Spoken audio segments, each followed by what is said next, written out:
So the first thing is when you do this, go ahead and click the button. Make sure the vehicle's in park here.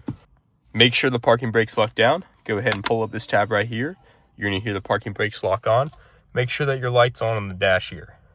So you have a negative and positive terminal here. You're gonna want this tool called the Power Probe. You can pick this up for around 200 bucks. Negative and the positive are connected to the battery. The vehicle's off. You don't want to disconnect the battery. All right, the next step is we're gonna go ahead and pull this brake rotor and disconnect this clip right here. Disconnected, our next job is gonna be to pull these slide pins. For this vehicle, we're gonna use a 45mm hex bit with a 1/4" drive. Next thing you wanna do, go ahead and put a little bit of tension in the rotor, just like that. Then we're gonna start working at this clip.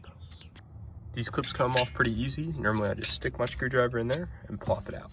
All right, so we're gonna give this a good old wiggle, wiggle, wiggle, and get it backed off. All right, so now that we have the caliper out, what we're gonna go ahead and do is put a caliper compressor in here.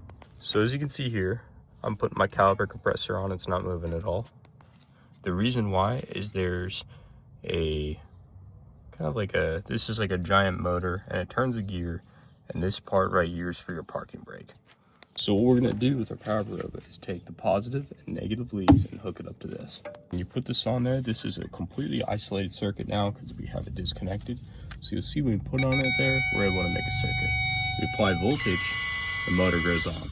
As you can see when we do that, our clip down here is able to go in. So we're gonna do this a few times.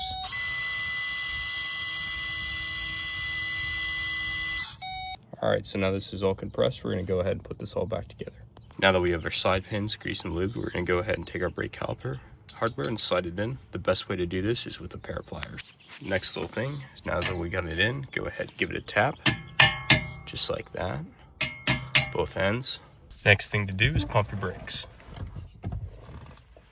Remember when you took this off, the parking brake's in the on position. The vehicle has not been turned on yet. This is how to bypass it. All right, so I got my Power Probe up on here. We have a negative and positive connected to this guy again. Go ahead and click the button. Hear it lock. Bam, done. So now what we're gonna do is connect this guy back up and see if it works. All right, so now that we have the parking brake, go ahead and click it on. Check it out.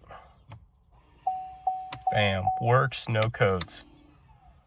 So that's a way how to bypass it with just a Power Probe.